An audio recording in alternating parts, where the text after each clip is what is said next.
People rescued from the upper floors. Investigators still working to figure out what caused it. Nobody was killed. Gastonia police are asking for your help this morning to identify a suspect in a home break-in. Take a look at this video. This is one of the suspects. You notice the tattoos on both arms. Police say this happened last Thursday on Little Avenue. If you recognize this man or you have any information that could help police, call Crime Stoppers. North Carolina lawmakers set to vote today to override several vetoes from the governor. That includes one that will allow more people to carry guns, another that will remove diversity programs in public schools, and a measure that changes how charter schools operate. Lawmakers will also look at a bill to cancel the state's climate goals. And former Governor Roy Cooper has officially announced his run for U.S. Senate. He made that news official in a video yesterday morning after months of speculation. The former two-term governor is expected to become the leading contender in the Democratic nomination in the race. All right, let's get a look at those area roadways. Still looking at all mostly green. We're starting to see a little bit of that backup on I-77 inbound, and really still watching this one crash. You can see it out there. It's a rolled over vehicle. It's on I-85 southbound near exit 68. That's out towards Highway 152 near China Grove. Chris? Being honest, I forgot that most of this should be blue because we've had those red days for weather alert days. Well, I'm happy to say we're in the upper 90s, then the mid 90s, slowly on the way down. Now we are seeing increased storm chances, so we could have a strong to severe storm during this stretch, but hey, it eventually is cooling us down to the 80s by the weekend, so we deserve it. Let's go. Let's go. Reminder, the news doesn't end here. Coming up at 7 a.m. over on WCNC Plus, the latest on that early morning apartment fire. Plus, Deion Sanders reveals he's beat bladder cancer. We're going to talk with doctors from Novant about that life-saving surgery. And Nick Carboni talks with Locked On Panthers as the hits get harder at training camp. That starts in just a few minutes at 7 on WCNC Plus. We'll see you there in just a few. Make it a great Tuesday.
streaming live right now at 7 a.m. right here on WCNC Plus. I'm Ben Thompson. And I'm Lisa Washington. A live look at Lake Norman right now. And there's light at the end of this hot streak. You know, we had some rain overnight.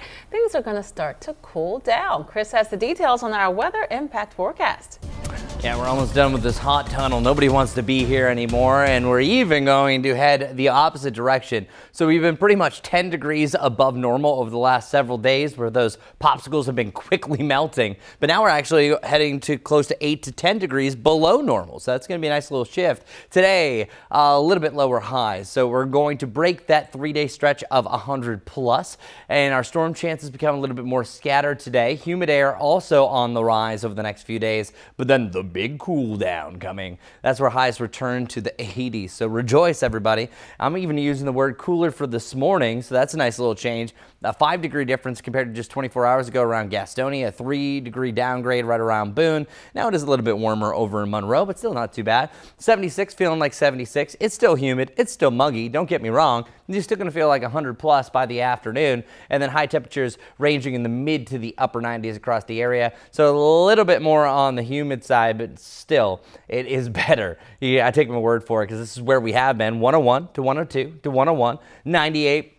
Is going to be the high for today. Some of us stuck in the lower 90s though, so we have really a bunch of different temperatures across the area. Lower 90s to the upper 90s, just depends where the rain is. If you get the rain, likely you're in the lower to the mid 90s. If you don't for most of the day, you're in the mid to the upper 90s. As far as the longest 100-degree streaks, we officially just completed 3 days, so that is now a 9-way tie, and some of the more recent stretches that we hit that mark, 2015, 2012, and 2007, and before that wasn't since 1986, which, by the way, we just passed 1986 for the hottest July, so number 2. Other temperatures to note today, Lake Norman is pretty much bathwater at 94 degrees. That's not an estimate. That's where it has been for the peak the last 3 days. Yesterday was technically only 93.8, so there you go. 98 degrees, so we have pretty much body temperature for your high today, and then we have 107 for the max heat index, even though I think most of the day will be about 100 to 104. If you factor in sunshine in the car with the greenhouse effect, feels like 140, and then the asphalt temperature still as much as 155. So what's going on? What are the changes? That heat dome is breaking down. Whenever you have that directly overhead, that high pressure system, that maximizes your warm up and then really the thickness of the atmosphere, and that's going to allow for some of those record breaking highs. This starts to retreat down towards the south, but then eventually that's going to allow more moisture to dig in, and then we will be clearing things out. But for our surface map, check it out. We got a lot of activity off towards the north and west. This was a decaying derecho. Well, it didn't quite meet derecho quality, but it still was hundreds of miles of wind damage. It has to go about 400 miles for it technically to be a derecho, so close enough still with the amount of wind damage that came from this system. Coming up, we'll talk a little bit more about how this system, this cold front, eventually is going to swing towards the Charlotte area and affect our forecast. But in the near term, 7-day forecast seeing more blue bars than red, meaning that our weather alert streak is coming to an end after tomorrow. Today we have a heat advisory from 11 until 8. Tomorrow, no heat advisory yet, but it's going to be pretty close to that criteria. Max feels most likely around 105. After that, just a chance for storms and temperatures on the downslope. Lower 80s by this weekend. So more on the rain chances and the cool down coming up. But first, we're going to get your first check here on WCNC Plus with Majestic. Good morning, everyone. Well, it's a nice start to the morning. Traffic isn't too bad for you as you're heading out the door. The side 77 just north of Griffith up towards beautiful Lake Norman. You can see things are flowing all right for us. My live traffic map really doesn't look too busy at all right now, but we do actually have one new crash that's just now popping up. 2 out of 4 lanes are open because of it. It's on John Belk, the outbound lanes at Carson Boulevard. That's exit 1 right there. We're starting to see those backups indicated in yellows and oranges right there. In addition to that, we do have an actual picture of that active crash. Again, John Belk at Carson Boulevard. 2 out of the 4 lanes are currently open. We do have some emergency responders on scene and multiple police officers, but traffic is still getting through. It's just moving rather slowly. And then outside of the Charlotte metro area, we're still following this ongoing problem. It's a rolled over vehicle on I-85 southbound. You can still see some yellow here indicating that traffic is still being impacted by it. That's out towards China Grove, exit 68 here. Otherwise, as we bring it back home, we are following this one thing that has actually been cleared. There's been a crash here on Westinghouse Boulevard, but not saying that anymore. We'll have another check on those roads coming up here in a bit. Majestic, thank you. 7:05 now. This morning, we're following some breaking news in East Charlotte, where fire crews are on the scene of an early morning fire. WCNC Charlotte's Richard Devane has been there on scene for several hours. So, Richard, what do we know? I know just behind you, we're getting a better look at the damage now in the daylight. Yeah, we're getting a good look at the damage in the daylight, Ben, but if I tell you, if you were looking at this building from the back portion, you would see just how extensive it is. I mean, it's a total loss, this particular middle section of this building right here. We're at Oasis on Regal Drive. This is right off of Albemarle Road here in East Charlotte. You can see the damage. You can see the roof gone, gutted, the top apartments, both of those gone. We actually spoke to some neighbors who live in those two units that you're looking at right there, and they told us about the harrowing experience when they woke up to the smell of smoke and then hearing fire alarms. Take a listen. I was asleep. What woke me up was the smoke. Just having started coughing and realized I really couldn't see in my apartment, and I was like, oh, it's smoky in here. And then I was like, oh, I need to get out. I woke up and my apartment was filled with smoke, so I went out into the living room and I heard the neighbor's smoke detector going off. But when I went out in the hallway, there was no smoke detectors at all in the hallway going off. So I didn't know there wouldn't have been smoke. I wouldn't know there was a fire.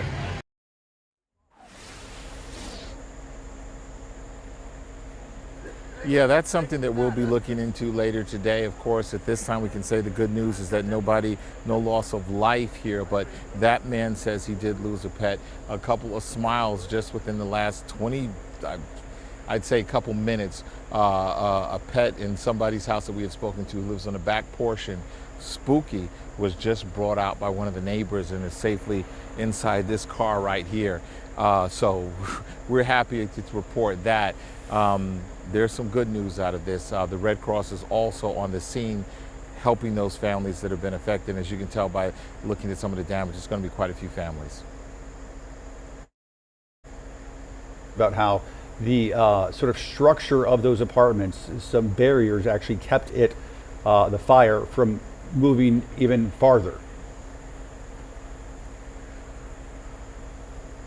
Yeah, we actually spoke with the battalion chief and asked that question, were there firewalls here? And he said yes, because if there weren't firewalls, this damage would have been a whole lot worse. Now, in 2022, there was also a fire here, not at this particular section. When you first enter this apartment complex, that section actually was a lot worse.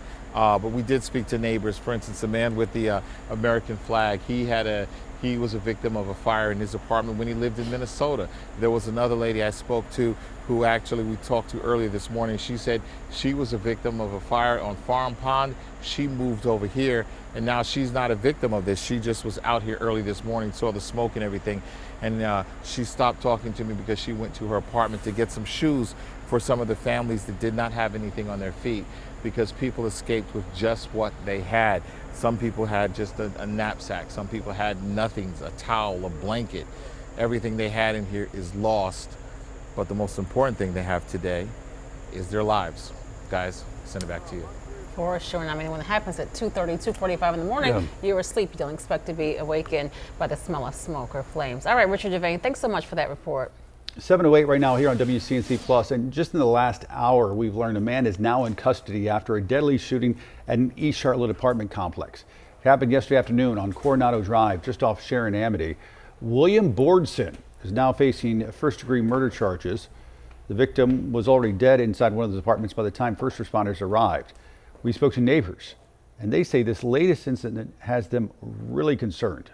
It kind of freaked me out, so I walked out, and it's just evolved into all this, so I don't know. I have no idea what's going on, but I mean, it's really, really scary. We don't know what to do at this point.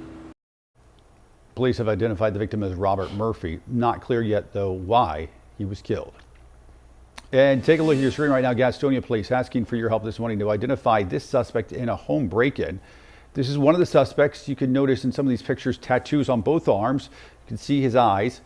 Police say it happened last Thursday on Little Avenue. If you recognize the man or if you have any information, you're asked to call Crime Stoppers. 7:10 now, and in New York City, people are waking up in shock after a gunman opened fire in an office building, killing 5 people, including a police officer.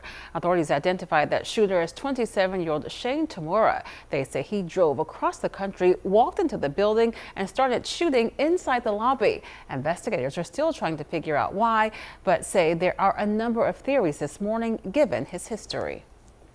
According to our law enforcement partners in Las Vegas, Mr. Tamura has a documented mental health history. His motives are still under investigation, and we are working to understand why he targeted this particular location. The office building is the headquarters for an investment firm, the NFL, and a Bank of America branch. Tamura is among the dead after officials say he shot himself. Trending this morning, college head football coach and NFL legend Deion Sanders announcing that he's recovering from a battle with bladder cancer. Sanders making that announcement yesterday, saying he had surgery to move his bladder, and doctors say the procedure was a success. He encouraged everybody to get regular checkups so doctors could spot any potential issues early on. From life, I mean, thank God. I depend on depend. You know, if you know what I mean. I truly depend on depend. Like I cannot control my bladder. So I get up to go to the bathroom already 4 or 5 times a night, but then I'm sitting up there waking up, you know, like my grandson. We in the same thing, you know, we got the same problem right now. We going through the same trials and tribulations.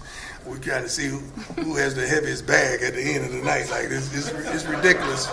But I'm making a joke out of it, but it's real. Like, it is real, it is real, it is real. So if you see porta potty on the sideline, it's real, okay?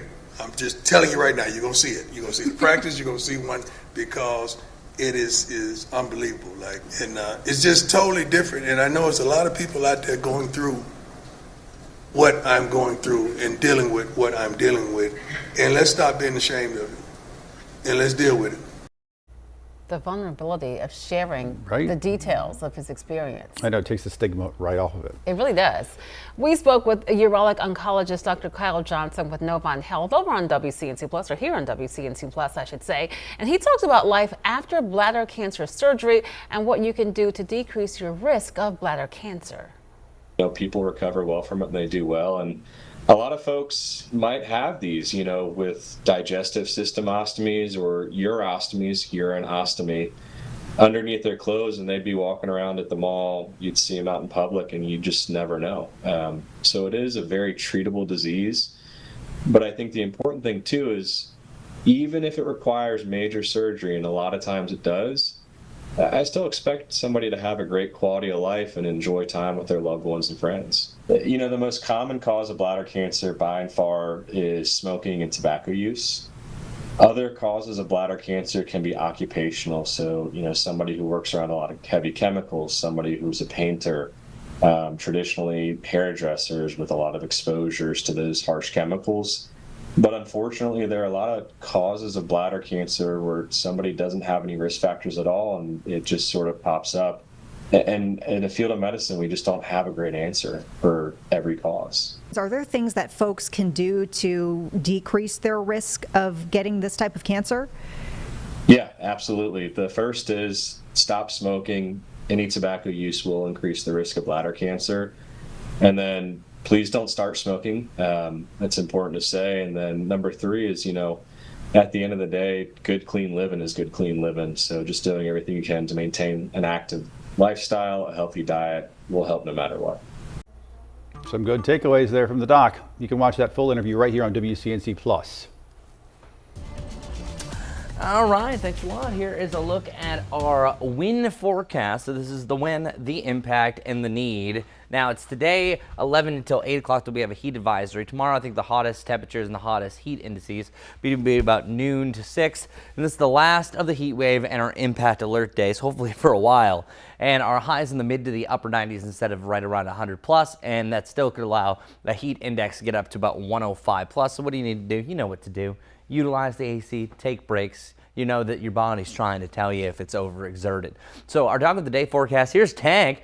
Tank loves to go on rides. Richard, thank you so much for sending Tank along. And look at that drool. Now, today is going to be another hot one, so definitely it's better to walk the dog now over the next few hours because it's already feeling like 96 come 11, feeling like 101 come 2 p.m. Let's get to our rainfall forecast. Mainly talked about the temperatures. You know it's hot. You know it will be less hot by the weekend. But we're going to see a lot of rain right here along the shoreline, seeing up to about 3+ inches when all is said and done. Meanwhile, our rainfall chances closer to Charlotte, scattered. So instead of the isolated pop-up thunderstorm chance, it's a little more scattered, meaning about at least 40% of us each and every day are going to see a passing shower. So the law of averages means it's more in your favor to have a rain shower over your house. Now, it doesn't mean it's going to happen over the next few days. More likely, I think, though, by the end of the stretch by Thursday heading into Friday. Here's a look at the master plan, the surface map. We have some fronts off towards the north that provide a lot of severe weather over in the north central plain states. But eventually, this low pressure system and cold front are going to pass. Once this front passes, that's going to shift the gears, and that's also going to allow for a widespread rain chance once this draws a little bit closer heading into your Thursday, but then also on Friday as well. So Friday is the best chance for showers and storms. In the near term, here's a look at that storm potential for today. I think you have isolated spotty showers and storms starting as early as about noon to 2 today, and then it's a bit better chance as we work our way through the evening, and then we kind of rinse and repeat from here on. Here's another look at another model showing that the earliest chance is right around that 1 to 2 time frame, but I think the most widespread activity is kind of what we had last night after the sun sets until the early morning hours. This one ending, I think, a little bit closer to midnight, but I want to show you the increased rain chances, though, heading into your Thursday. Check this out real quick. You're seeing more of a usual pattern developing in the mountains of the foothills, spreading their way from northwest to the southeast, and again, best chance for rain heading into your Friday. So enjoy the cooler temperatures on the way. We'll be back in the lower 80s by this coming weekend. Let's head over to Majestic, see what's going on. Good morning to you. Good morning, everyone. Well, let's take a look outside. We are heading into our Tuesday morning commute. Temperatures are mild, a little bit of clouds, but still not too bad as you're heading out. Look at my map. Usually at this time, we have a handful of accidents, but this morning, just one popping up right now. Want to get straight to it, though, because it's really backing up traffic. You can see all of this red now beginning to build. Accident right here. It's on John Belk Freeway outbound at Carson Boulevard. That's exit 1. 2 out of the 4 lanes are open because of it. So 2 of them are currently closed as they're continuing to clear that ongoing wreck. Here's our most updated picture that just came in. Again, active crash here. You can see 2 out of the lanes, 2 out of the 4 lanes currently blocked off by some police officers as they're continuing to clear this. So do keep this in mind. In addition to that, this is outside of the Charlotte metro area. It's a rolled over vehicle on I-85. Look at that. It actually just went away. So great news for that as we've been following it for quite some time now. That was out by China Grove. Otherwise, if you're coming in from Independence, we're starting to see a little bit of that backup build, just typical for this time of the day. No accidents there, just more people all heading in the same direction. This one accident is really what I'm keeping my eye on for now. We'll have another check on it coming up here shortly. Hi, this is Sprinkle. Time for our Tuesday Tailwagon along with their friends over at Animal Care and Control. Last week at this time, we featured Taz. Taz still there, still waiting for his forever home. Let's bring on a very special tailwagger. Her name is Allie. Allie is a great dog, loves to be on a leash, loves the outdoors, but also very cuddly. She is house and crate trained. As we said, great on a leash. She's treat motivated, loves people, probably better with kids 10 or over and no small pets. Otherwise, just a great dog. She could be your forever furry friend. Look at that right there. Her name is Allie. She is available today over at Animal Care and Control. Make an appointment by calling 704-336-7600. They're open Monday through Friday, 11 a.m. to 7 p.m. Saturday and Sunday, 9 a.m. to 5 p.m. Once again, take a look at our star of the day. Her name is Allie. She weighs about 50 pounds. She is a sweet dog, and Allie is our very special Tuesday Tailwagger.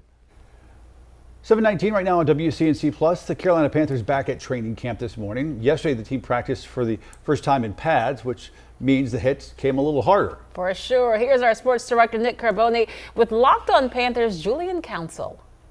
Here after the first day of padded practice for the Panthers at training camp, Julian, This is why we come for padded practices. We got to fight. Trevin Wallace leveling Chuba Hubbard. Yeah. Chuba didn't take kindly to it. What did you think about the fight, the aftermath, and Chuba's comments after? Yeah, I mean, it's training camp. It's competition, and that's what we expect when the pads come on. And Dave Canales talked about afterwards that it's football, it's not personal, and he wants them to toe the line, but not really go over it, which I think they did today. And Trevin, it was high.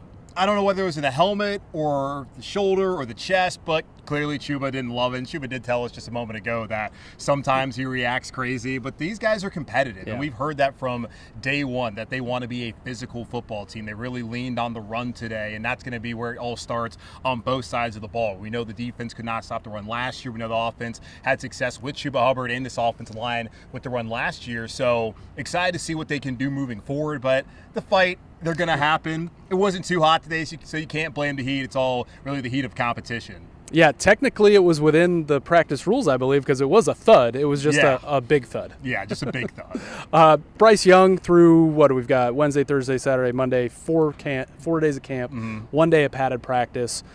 Have you been able to take anything away from his play or just his demeanor? I think he's been clearly a leader. I know he was a little hoarse when talking to us today, so I wondered, was that just his communication? He says a little bit under the weather. I thought today was probably the best day that he and the offense have had. I really felt like the defense last week prior to the pads coming on was ahead of the offense, which is typically how things go as far as when training camp starts off. But they've had the mentality that they want to come out here and win every day, that Dave Canales apparently has them keeping score in the locker room. Well, who won what day, who won what drill. So I thought there was some really good connections between him and Tedero McMillan today, Xavier Leggett as well. I think that Bryce is stepping into some more comfort as they are getting back together, and that's going to lead into next week, where of course we have Cleveland next Thursday, or next Wednesday rather, for joint practice, and then the opening preseason game where we'll find out whether he plays or not. But I do think that today was his best day and the best day for the offense overall. I don't think it's a citywide proclamation, but it certainly felt like Hunter Renfrow day at Panthers training camp. I mean, he had another great day of practice. His college coach, Dabo Swinney, was making the rounds here. What have you made of his camp and his comeback? I thought before today that he probably was the standout among the wide receivers so far. And people, I mean, they ask me, hey, how do you think somebody looks? And I always tell them, wait till the pads come on. And when the pads came on, we saw the same Hunter Renfrow we had seen last week. Had some really nice routes on 1v1, made a nice diving play right around here with Andy Dalton as a quarterback during 7v7. So he's looked good. And Dabo told us in that little small scrum that we had with him that when you look at Hunter Renfrow on the street, and even out here, he doesn't look the part. But he called him a craftsman in his route running, and you saw that again today. You've seen that so far during camp, and I'm really curious how this is going to play out.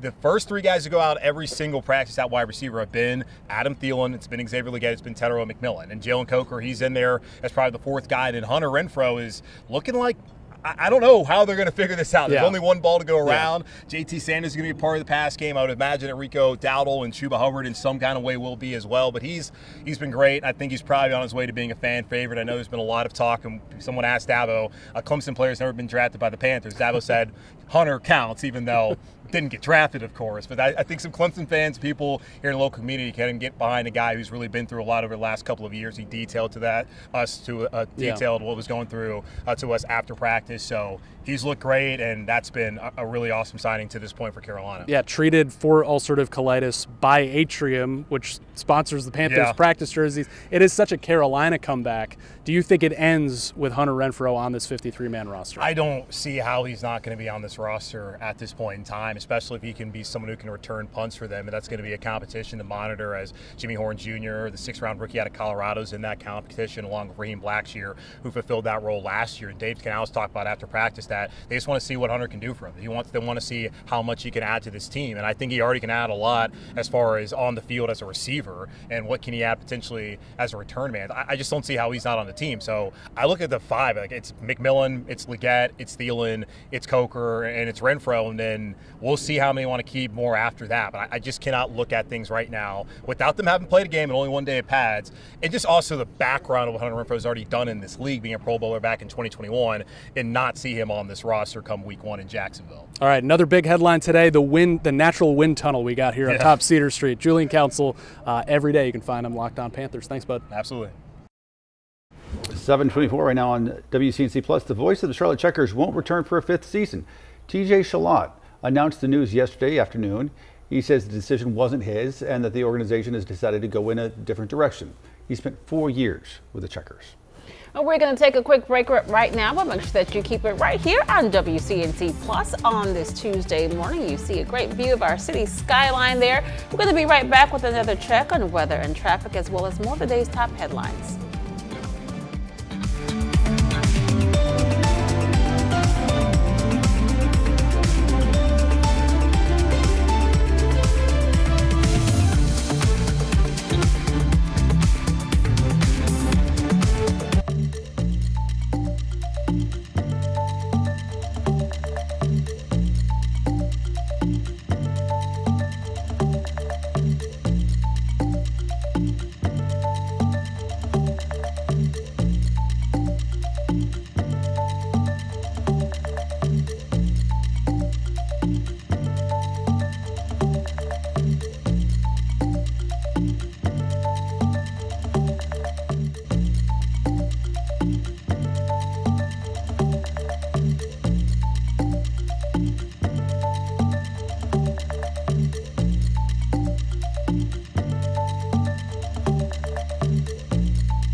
Well, good morning, everybody. So our high temperatures today will just be a tick cooler than where we have been. Not hitting 100 plus, but close enough. 98 is what we have for a high.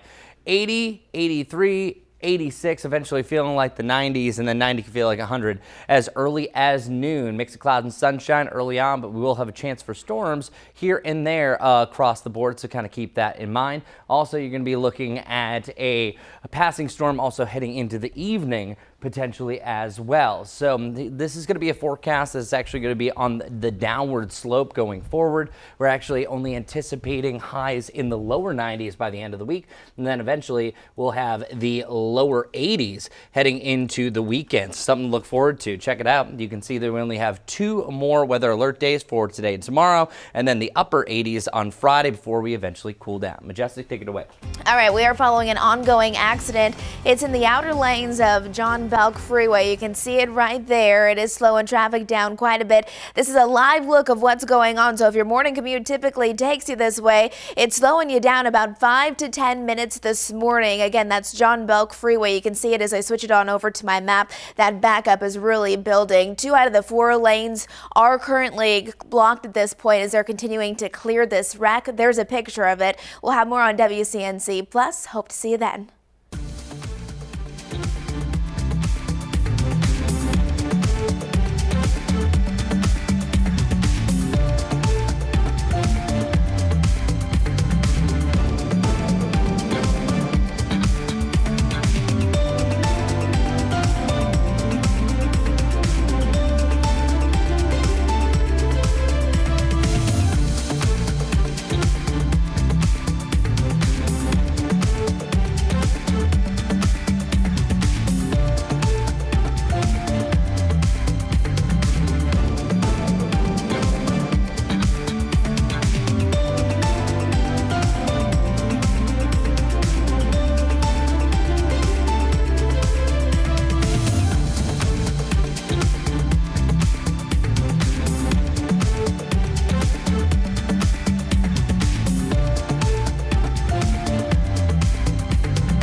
Thanks for streaming live on WCNC Plus at 7:30. I'm Lisa Washington. And I'm Ben Thompson. Let's go to live pictures we've got right now of breaking news we've been following all morning long. Right now, several families without a home from a huge apartment fire. It broke out early this morning on English Hills Drive. That's in a neighborhood off of Albemarle Road near Farm Pond Lane in East Charlotte. These are live pictures, I believe, from the scene. This is now video from some of the neighbors there that they shared with Richard Devane. We talked with firefighters and neighbors who are understandably shaken up after having to evacuate after waking up in the middle of the night. Upon arrival, heavy fire conditions were found throughout the building. An additional alarm was immediately struck. In total, there was approximately 60 firefighters on scene. The fire is currently under control. 2 rescues from upper floors were made by Charlotte firefighters. The cause of the fire is currently under investigation. There would have been smoke. I wouldn't know there was a fire. I didn't hear the fire trucks or anything. But when I got out my door, the fireman was right there already. They had the hoses up the stairs. So someone called them right away. And had they not called them? I'd still be in bed probably. Somewhere, because I didn't hear, there was no smoke, no alarm. I just heard the sensors going off and just started really struggling to breathe and started coughing and just try to get out of there, you know. What did you see? I mean, what woke you up? Were you asleep, awake? I'm sorry? I was asleep. What woke me up was the smoke. Just having a, started coughing and realized I really couldn't see in my apartment, and I was like, oh, it's smoky in here. And then I was like, oh, I need to get out. And when you opened the door, what'd you say? Just the firefighters coming in and doing their job, even telling me to get out, and because I was so worried about my other cat, but they were, they did their job and swiftly got through there. I was asleep. We were both asleep. It was very quiet. I woke up, I was smelling fumes. I just woke up because of what was, in the air. But no, it was quiet. And I said something's not right. And we started getting together and getting on out the door. I opened the front door, didn't like what I saw, and went out the other side door. I'm just glad we woke up, because this is crazy. As far as we know, no injuries reported. Investigators still trying to figure out what caused the fire. We'll have a live report from Richard Devane coming up at the top of the hour right here, live on WCNC+. Let's check in with Chris now to find out more about our forecast as we are still weather alert today. Yeah, just 2 more days of this. Today, a little bit more. So tomorrow, honestly, the way things are kind of trending, depending on the temperatures, it might be actually tough for us to get about that 105 mark. So I think it's less likely we have a heat advisory for tomorrow. But we'll have still one more weather alert day on the forecast. We remove Thursday. And honestly, I'm kind of on the threshold that we might be able to end our weather alert stretch even for tomorrow, the way things are trending. 98 degrees is our high today. We're starting to see that heat dome breakdown. That's really helping us out. Still feeling like 100 to 104 mainly during the middle of the afternoon, and with high temperatures in the mid to the upper 90s. So still hot, just not as bad for your Tuesday and your Wednesday, but more rain and scattered storms are a possibility. And then the weekend, well, we're getting ready for a major cool down. So the last of the heat wave today, 11 until 8 o'clock, we have a heat advisory. Tomorrow, the hottest temperatures I'm really seeing is about noon to 6, but it depends on the storms, and we could have some more clouds as well. But check out our hour-by-hour heat index today, feeling as much as 100 right around noon, and then as much as 107, I think, is the max today. So that would verify a heat advisory. But then by tomorrow, check this out. These are some of our most recent model data showing that we won't even really feel like that 100-degree point, which I think is really interesting. So kind of stand by to see how that's going to develop. Because as far as our muggy meter goes for today and tomorrow, it's still going to be on the muggy range, but as long as temperatures are getting a little bit closer to the mid-90s, that's definitely going to help things out. So the mid-90s are expected for that 7-day forecast. 96 degrees for your Wednesday, 93 degrees on Thursday, and then either side of 90 degrees for this coming Friday. We actually have the lower 80s Saturday and Sunday. This is all because of a cold front, and it could actually provide more clouds, especially for your Saturday, and again, heading into Sunday, but it actually starts to feel a little bit more comfortable, really borderline just sticky atmosphere by the end of your Sunday, heading into Monday. So we're almost done with this weather alert stretch. Happy to say I have at least no 100-degree highs in the near term. Also, the nights are back in town. That's what little icon shows, Tuesday through Sunday. Still a chance for storms each and every time. So that's going to conclude the temperature portion of my forecast. Coming up here in a little bit, I'm going to talk a little bit more about the rain chances I'm going to comb through them hour by hour over the next 68 hours, also giving you a sneak peek heading into the weekend. But first, let's get over to Majestic, who has a developing situation. Good morning, everyone. We are still following this. This is a live picture, a live video at John Belk Freeway. You can still see there are some police officers there on scene. There was a crash and it has blocked off now 2 out of the 4 lanes. Noticing still that cars are still able to move, but they're moving rather slowly, a very congested place at this time of the day. Doesn't help with that accident, but we're still learning more about what's going on. You can see that live look there. Still, this at John Belk Freeway, the outbound lanes at Carson Boulevard. That's exit 1 here, and you can see how backed up that is. It's going to add on an additional 5 to 10 minutes for that morning commute. Here's a picture, a little closer up perspective of what's going on, so you can still see some police officers there. It looks like a couple of cars were involved in this wreck here, and again, 2 out of the 4 lanes are currently blocked, but 2 of them you're still able to get past it. I-77 coming in from York County looks gorgeous. Lots of sunshine out there for your Tuesday morning commute. Traffic seems to be flowing just fine for that area. Drive times for your morning commute are starting to build, about 44 minutes coming in from Gastonia and just under 30 for Matthews and Belmont. One thing that we do want to let you know is that as we zoom it on out for that bigger picture perspective, this is ongoing. You can see Independence starting to see that backup there, and then we're still seeing a little bit of a backup out towards I-485 for Matthews. Those are the things I'm looking at for now. We'll have another check on those area roadways all coming up in a bit. Majestic thinks students in South Carolina go back to school next Monday. Hard to believe. In Rock Hill, their first day of school will also be the first day of school for Superintendent Dr. Deborah Elder. I sit down with her recently to hear about her plans for the new school year. What are you most excited about? The first day of school. There's nothing like it. This will be my 32nd first day of school, and I look forward to it every year. It's the best day of the year. It's like Christmas. Talking about the new teachers here, I see about you're 98% staffed Yes. overall. Bus driver routes are all filled. Not every district can say that. What are you guys doing right? Well, I know that our human resources staff has been recruiting hard, but it's not just human resources, it takes everybody. So I know that we've had teachers, we've had principals, we've had everybody who's an employee in our district talking to people who they know in other places about what a great place this is to work and live. And so we're bringing people in mostly through word of mouth. Talk to me about the biggest challenges you as a new superintendent, but also the district is facing going into this new school year.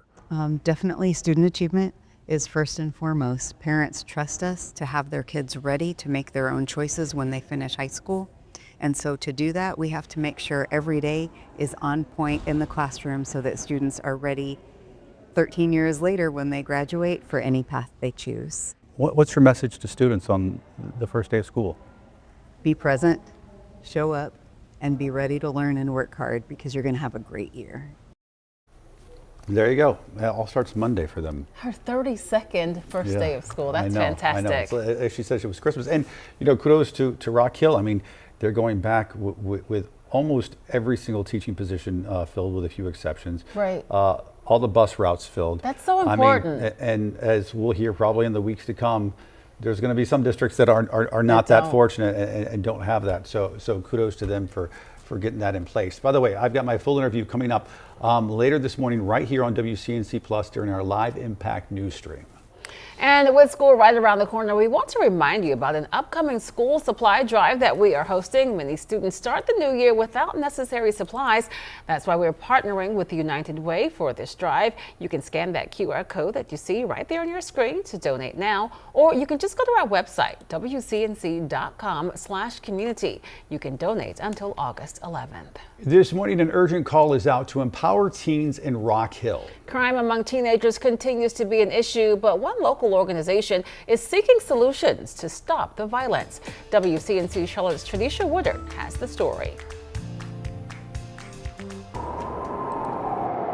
Changes has to come. Youth violence. It's left scars on families all across Rock Hill. It's tough. I mean, you can't even really describe it with words. That's why the Rock Hill Sigmas Foundation is stepping in, hosting gun violence summits. Their goal is to build trust through communication and their year-round mentorship and outreach. More young people have gotten shot and got killed. That was what spiked us to want to make sure that we increase the awareness of the kids in our community. What do we do about all these school shootings? What do we do? Somebody need to do something. But I'm gonna raise my hand and say, I'm willing to be that somebody. They say prevention starts with connection. That's why they're also teaming up with the Rock Hill Police and the Juvenile Detention Center, all in hopes of reaching teens before the streets do. Build understanding, build trust, build education, build partnership, and just overall build a better community. They're challenging the community to be a part of the solution, helping break the cycle before it even begins.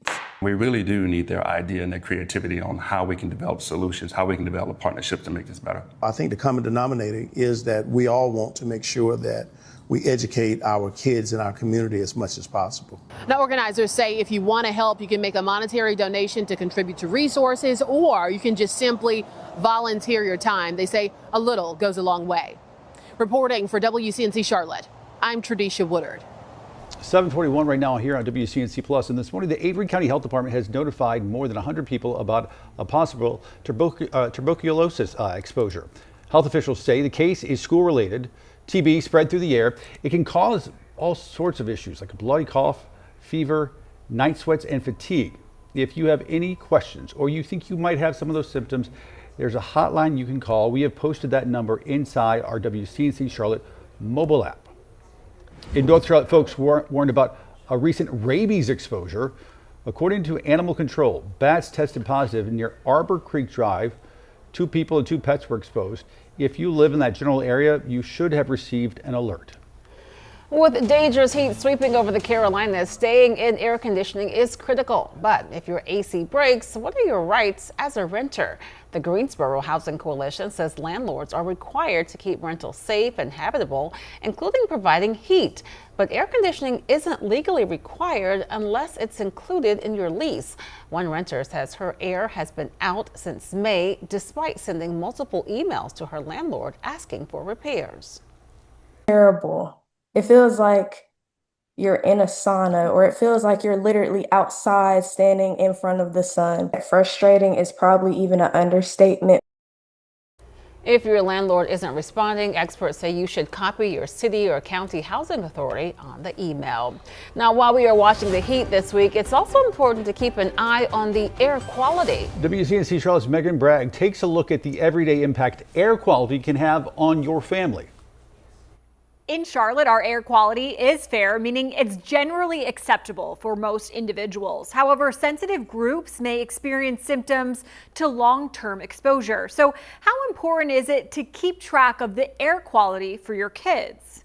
Each day, the National Oceanic and Atmospheric Administration and the Environmental Protection Agency issues a daily air quality forecast. There is a scale ranging from green to maroon, with green being the best air to maroon signaling hazardous conditions. Dr. Faraba Rezai with the Cleveland Clinic says parents should keep an eye on the index and limit time outdoors when it reaches orange or higher because children are sensitive to air pollution more than adults. First, because their organs are developing. And the second is that because they breathe faster, so they can expose to the fine particles more than adults. Johns Hopkins Medicine explains high pollution in the air can irritate eyes, the nose, throat, and lungs, and cause coughing, wheezing, and asthma attacks. Dr. Rezai says that's why it's so important to monitor air quality. Megan Bragg, WCNC Charlotte. Thanks a lot, Megan. Well, let's talk a little bit more about the ground level ozone. That's what really affects what is our air quality. So ozone up above, good. And here, let me show you. Let's zoom back out. This right here, that's good. That reflects UV rays. That's what you want. But once you get down to the surface right here, this is not good. So our ground level ozone is actually made from our vehicles, our emissions that actually release things that mix in with the sunshine and heat, and that leads to ground ozone, or the bad ozone, because this is actually harmful for humans to breathe, and it's especially problematic for the cities. This is also can turn over to smog. You usually hear this, especially into the most populous cities over in Asia. So the sunnier it is, the more ozone we potentially have. The hotter it is, well, that's also going to lead to bad air quality as well. So that's why if you zoom up here, we're really seeing bad situation up here in New York. Of course, you have more densely populated areas and how hot that they've been, because we're really dealing with extreme heat wherever you look. And then meanwhile, also you can have smoke and things starting to mix in that we're seeing in the northern part of the United States, that you could have even a code red. We haven't had a code red here since 2022, though, at least for the Charlotte area, and that was all because of smoke. Over the past 3 days, well, it's been sizzling. 101, 102 to 101 has been our high temperatures. So this is the first time in quite some time, actually since 2015, that we had 3 or more days at 100 plus. The 101 that we hit on Saturday was a new record, but the last 2 days have been so close. The record of 103 was just missed on Sunday, and yesterday's record was 102, and we hit 101. Now let's move over to the rain. As I mentioned, I'm going to say a little bit more about our rain chances up and coming. We have a bunch of fronts to the north and west that are going to affect us. Meanwhile, there was a widespread wind event associated with this cluster of storms that has now died out. We're in an active pattern in the north central of the United States, and eventually this front is going to swing a little bit closer to us. We're also shifting the winds out of the south and southwest that are going to allow for more moisture to surge. So even though temperatures are trending down, moisture is actually coming up. So we're still going to have a chance to feel like 100 degrees, even with low temperatures getting down into the lower 90s compared to 100 plus. Our rainfall chances also pretty much sticking around to a scattered criteria through your Saturday. Then it's back to more of the isolated criteria by Sunday into Monday, but it's most likely, I think, really Thursday and Friday, all associated with an approaching front. So let's get through our near-term rain chances. Seeing a chance for a pop-up storm a little bit earlier in the afternoon. Truly, I think it's after 2. Most of the time, this doesn't come to fruition, but we do have enough mugginess to drive this forward, and I would really say the best chance for you to see a storm is really Thursday and Friday, but still a chance for some scattered storms. Some of us will see these, more so heading into the evening. Many of us were sleeping when some storms rolled through last night, and we had some decent thunder that came with it as well. We're going to see the same thing about mid to late evening, but it doesn't last as deep into the overnight hours. By tomorrow, right around 2 o'clock, we pop up a shower or a thunderstorm, seeing them very hit or miss. One pops up, lasts 45 minutes tops, and then a new one could form nearby. This is also, I think, a little bit more of an isolated criteria, not as much heading into the evening. And then Thursday, we see the usual pattern that storms first form in the high country and the foothills by the early to mid-afternoon. Then they start to cluster together by the mid to late afternoon across the Charlotte area, and then eventually wind down as the sun sets. So that looks to be a little bit more of a normal pattern that we're used to this time of summer. Temperatures will be in the lower 90s at that point. We have the upper 80s come Friday, and then once a front finally passes, we're going to have a big shift. 82 on Saturday, more clouds though, so not the prettiest looking day, at least that's what it's looking like right now. And then 81 degrees comes Sunday. Now these temperatures could trend upwards once you get a little bit closer to kind of see the position in the front or how long it's going to linger. But back to the mid 80s on Monday, even though we have a chance for rain, that looks to be a little bit sunnier. Same thing on Sunday. It'll still feel humid, but not as muggy. So we actually have a nice little change that's on the way. So we're almost done with our red bars, just weather alert the next couple of days. But honestly, the criteria is really on the cusp for another heat advisory for tomorrow. We might not have one, where today might be the last one for at least the near term. Heading into August, I'm liking those temperatures much better. Majestic, take it away. All right. Well, let's get a look at our traffic report because we are following a couple of big problems out there. The outer loop of John Belk, you can see this is a live look right now where 2 lanes are currently blocked because of an ongoing wreck. You can see traffic. You can still get around it. It's just going to move a little slower than it typically would for this time of the day. I want to show you where it is on my map here. So heading towards the uptown area, as we zoom it in, you can still see a lot of red continuing to build because a lot of people are heading in that direction. The outbound lanes at Carson Boulevard, that's exit 1 right there, and this is our picture of what's going on. So you can see multiple cars were impacted by this. A couple of police officers are on scene blocking those 2 lanes right there, but again, 2 lanes are currently open, so you can still drive past it. It's just moving rather slowly. A new wreck right here. The right lane now is blocked because of this crash. It's on Albemarle Road eastbound at Willgrove Mint Hill Road. You can still see those backups there. Don't have a picture of that quite yet. Hopefully we do get that one going in, but do keep that in mind. Those are the two things I'm following for now. Otherwise, we are still seeing those backups out there towards Matthews 485, the inner loop there, and then just to the west of that, I-77. If you're coming in from York County, the backups are on lots of red and no big accidents right there. Just again, more people all heading inbound. We'll have another check on those area roadways all coming up in a few. Lisa. Majestic, thanks so much. 7:50 now. Time for us to connect the dots. That's when we make the news make sense. If you've ever scanned a QR code without thinking twice, you're not alone. But that quick scan could be a cyber criminal's way in. QR codes used to be a fun way to pull up a menu or museum info. Now, hackers are turning them into dangerous scams. Let's connect the dots. It's called quishing. Cyber criminals create fake QR codes that send you to malicious websites or steal your private info. They're popping up everywhere, from parking meters to package labels, and they rely on you being in a hurry or not paying attention. Experts say more than 26 million Americans have already scanned a bad QR code, and 1 in 4 malicious links now comes from a QR scan.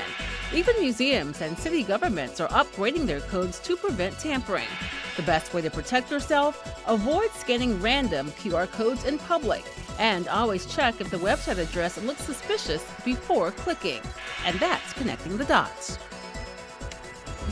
Be prepared. That's the motto of the Boy Scouts of America. And one young scout put that motto into action. As Tessa Crush explains, the brave boy risked his own life to save a man who was having a heart attack.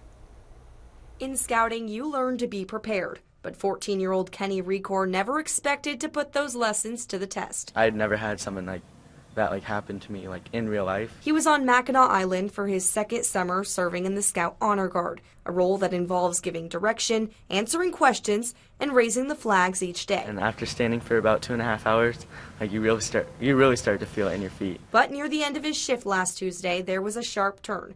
A man had collapsed near Fort Mackinac. He was having a heart attack. I knew at that moment, I was scared, but I had to do something. Kenny heard the call for help and moved without hesitation. I felt my training kick in, and I remembered that during a heart attack, time is the most important factor. He made sure someone called 911, then took off running up and down the hill to find an AED, despite having exercise-induced asthma. And when I saw him, even though I was really starting to hurt, I knew he's dying, and I need to get there. So I used the rest of my energy to go up the hill. He and his scout leader located the device, and thanks to an off-duty nurse already performing CPR, the man never needed a shock. That training, Kenny says, made all the difference, and he hopes more people learn the same. The situation I was put in could happen to anyone, and if people know how to do these things, I think a lot more lives can be saved. Now Kenny is off to National Youth Leadership Camp, building on the very skills he used that day. So I'm going to learn even more leadership, and hopefully that'll help me in Boy Scouts in life. His dad, Ken, an Eagle Scout himself, says that's the power of the program. The Scout motto is be prepared. So Kenny was prepared, and part of the Scout law, the third point of the Scout law is a Scout is helpful. So he was able to be helpful. And Kenny is proud to have been there. I do feel kind of proud. I feel grateful. Congratulations to him. That's why it's always good to learn those things and know those things, because you never know. You never expect to use it, but then you might, Never know. All right, well, check this out. Grab your napkins. It is National Chicken Wing Day. Now, this all started back in 1977 when the mayor of Buffalo wanted to honor his city's namesake dish. A number of chains have deals and promotions to celebrate, including Chex, which is offering $1 wings all day. All right, so I'm sure you guys have some favorite flavors and ways that you prefer your wings. You said dry rub, and I agree. Dry rub is good. I don't like all the sauce. I feel like if you have a really good chicken wing, you don't need all that extra stuff. I mean, I could do some sauce.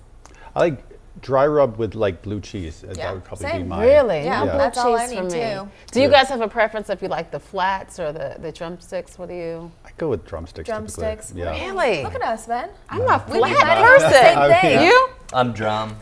I'm the only flat. Hey. It would be great to order together, right? We really would.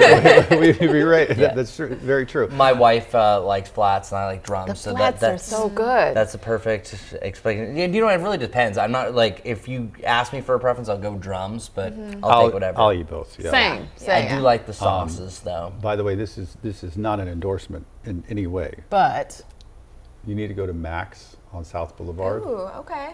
Their dry rub. Max? Max, Okay. M-A-C-S. Okay. it's good. Oh my Ooh, goodness that's gracious. good to know. So I love good. wings. So good. All right, Gotta try it Max. out. Gonna check you out. Many for some other flats. wonderful places out there as well. Yes, exactly. I just feel like I have to say that. Of course. They're Wonderful all places. great. All great. All Absolutely. 10s. Yep. All right, live pictures right now over our uptown skyline as we get ready for our Tuesday and National Chicken Wing Day.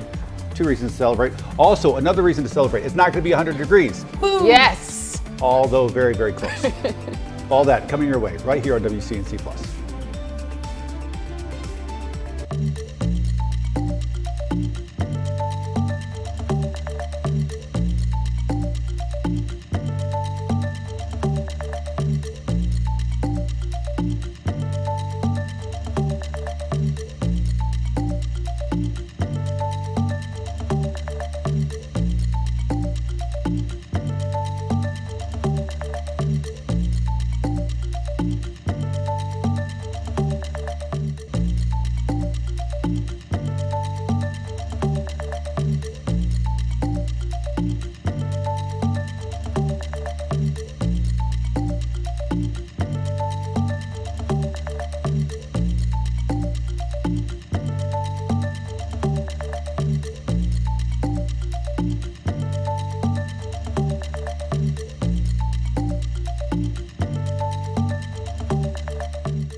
Let it begin our warm up. We leveled out in the mid 70s, already 78 degrees, feeling like 80. So even though today is going to be quote, cooler, it's still going to feel like 100 plus most of the afternoon. Feeling like 100 by 2 p.m., 101 come 4 p.m. I think the max we really get to is about 100 to 104, but there are going to be some isolated areas and isolated hours. It could be as much as 105 to 107. That's why we have a heat advisory. For our futurecast, you don't really have too much popping up. I think the best chance for storms are after 2. We could have some isolated activity during the middle of the afternoon, heading into the evening, and then eventually we'll see these wind down through the evening hours. And then tomorrow we rinse and repeat. A little bit cooler yet again. We have the mid 90s, still feeling like 100 plus, and then we're even down into the 80s by the weekend. Best chance for rain this week, Thursday and Friday. Best chance to look at traffic is right now with Majestic. All right, good morning, everyone. If you're heading out the door, we've been talking about this active crash on John Belk at Carson Boulevard, blocking 2 lanes as they're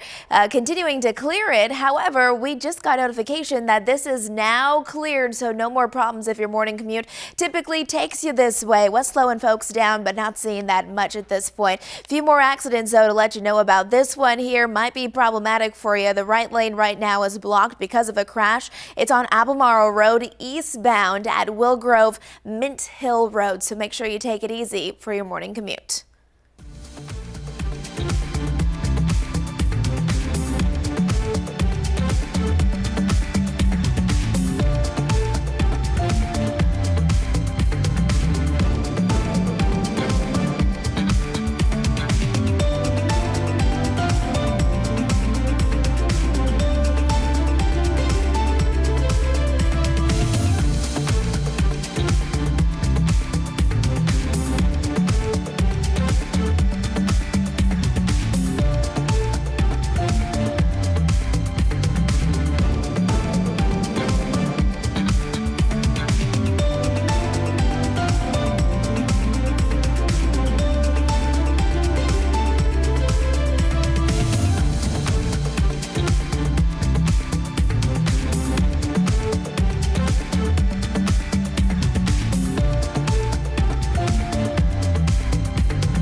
Streaming live right now at 8 a.m. right here on WCNC Plus. I'm Ben Thompson. We continue to follow breaking news this morning out of East Charlotte, where fire crews are on scene of an early morning fire. WCNC Charlotte's Richard Devane, one of the first people there on scene. He joins us live right now. So, Richard, what's the latest? I know last time we checked, firefighters were not exactly sure about a possible cause. Yeah, and we're going to be waiting a little bit longer for that information. Ben, good morning to you. Good morning, Lisa. Good Tuesday morning to everyone who's watching us on the Plus. Just spoke with one of the incident commanders. Basically, they're telling me it's going to be a while before we know. I'll step out of the way and let you take a look at what's going on right now.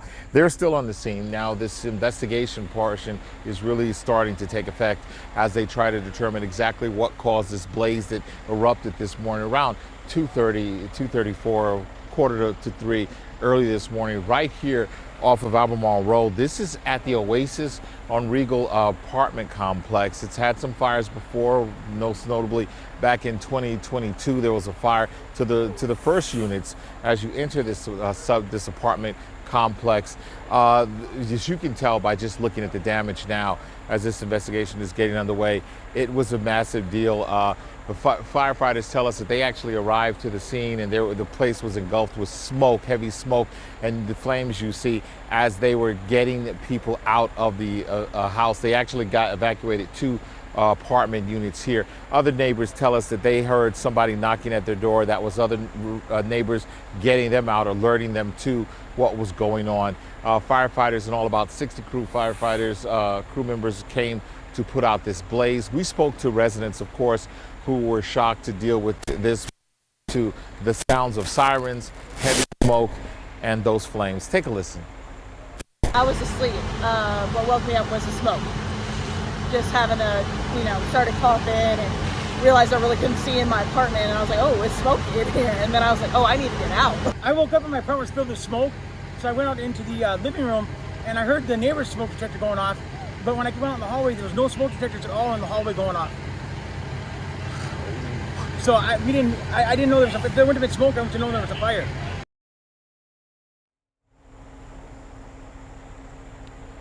Yeah, a lot of neighbors crediting the fire department with actually getting them out in time, and their fellow neighbors who, one neighbor tells me she was worried about getting her husband out who is disabled, and then she said she also then went about the process of trying to get her neighbors out.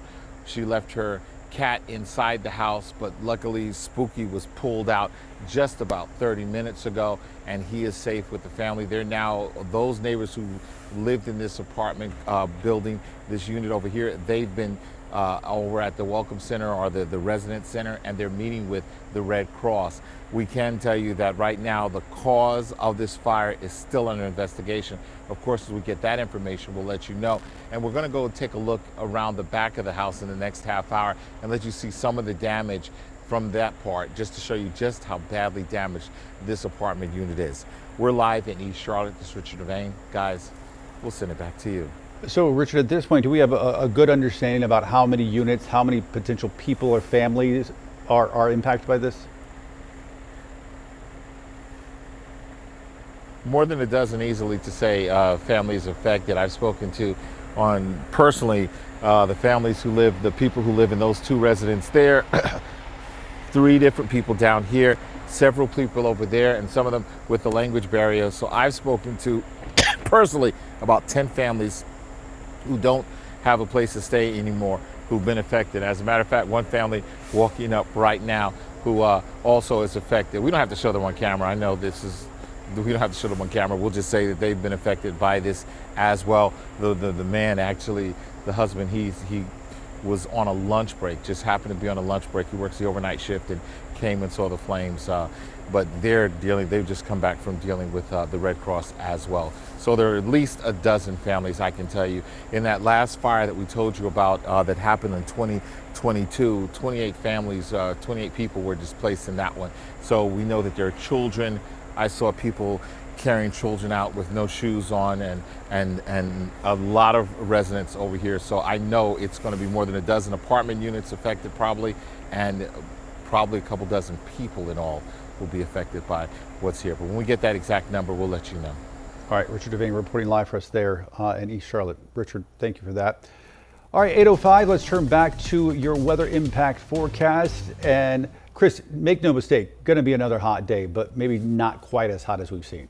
Luckily, we're only looking at the upper 90s, then the mid 90s, then the lower 90s. However, at the same time, that humid air is actually starting to come up as well. So we're still going to be locked and loaded, feeling like 100 plus for most afternoons. But then the big cool down gets away from that triple digit heat index and actual temperature.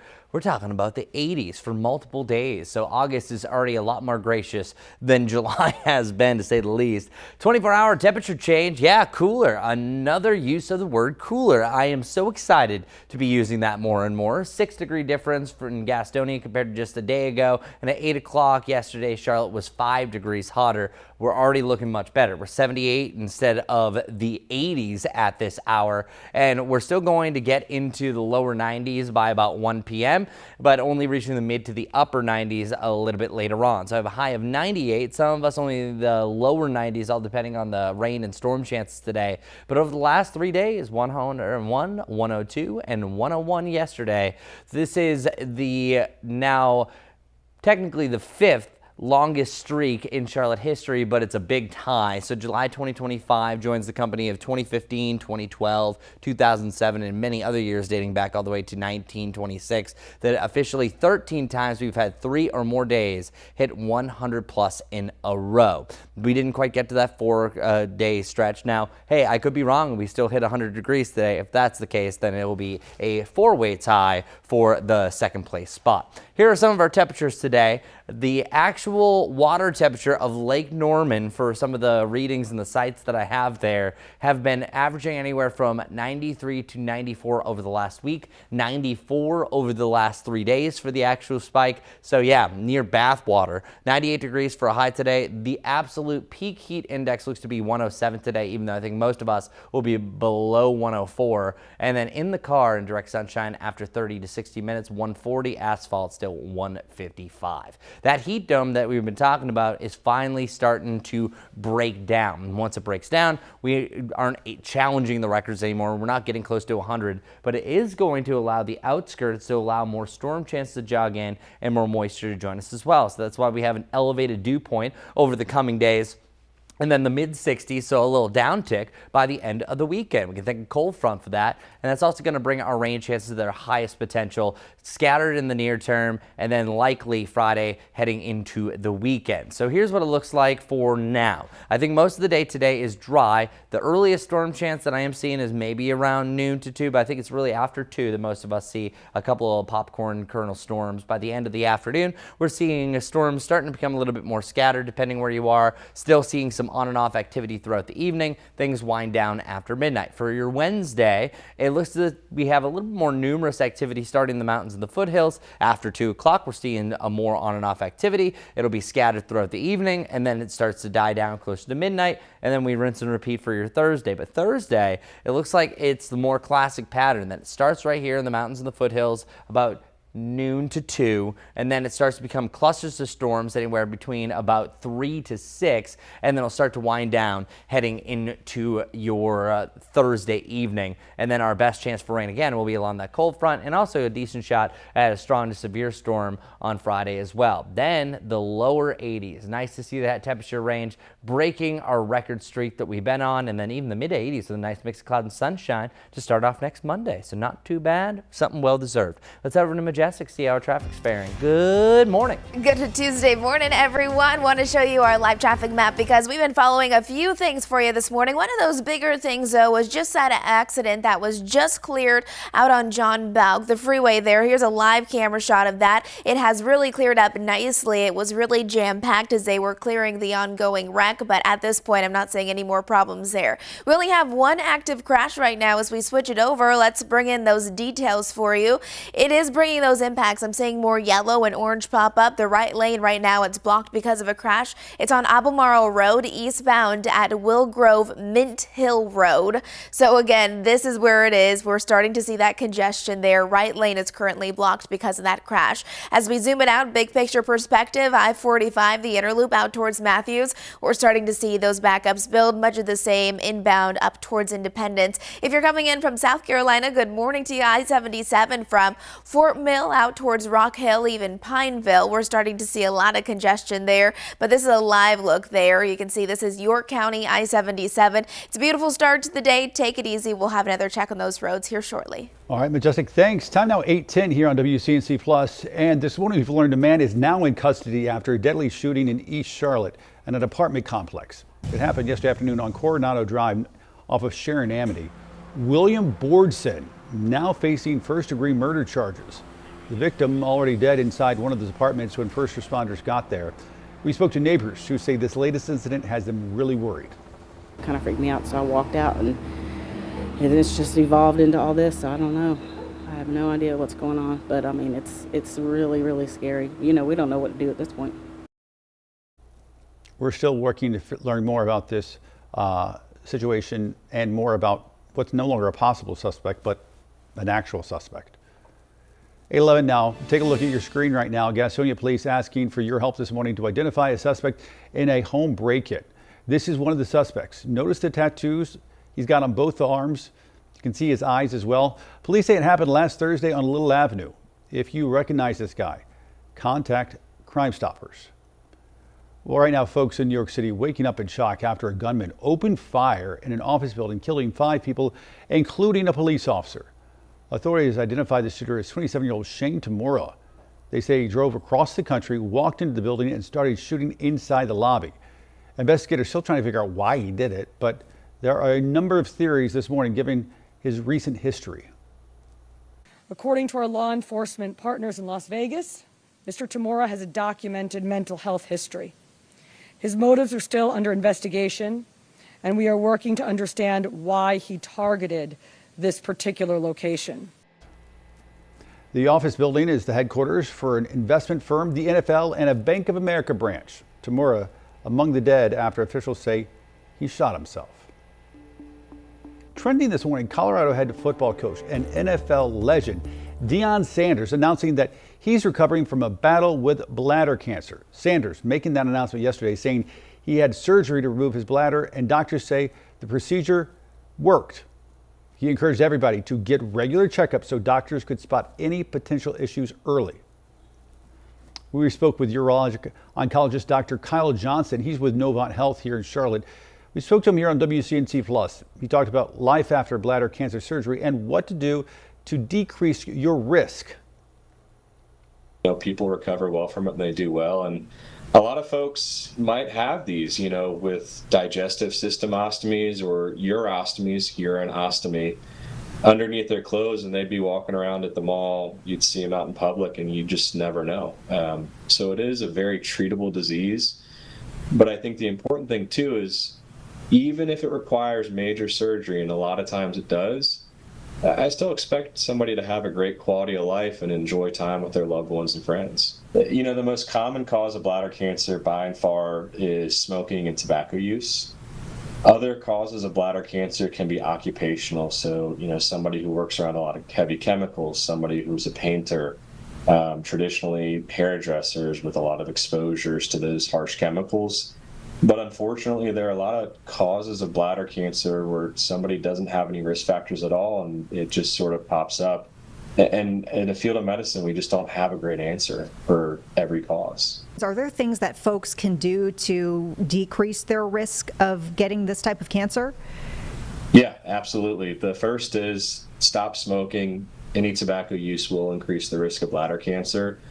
And then please don't start smoking. That's important to say. And then number 3 is, you know, at the end of the day, good, clean living is good, clean living. So just doing everything you can to maintain an active lifestyle, a healthy diet will help no matter what.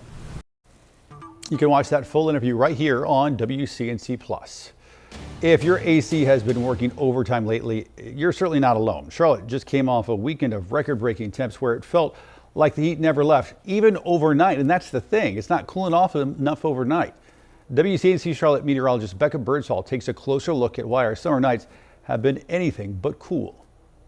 You've probably noticed it's been tough to cool off even after the sun goes down.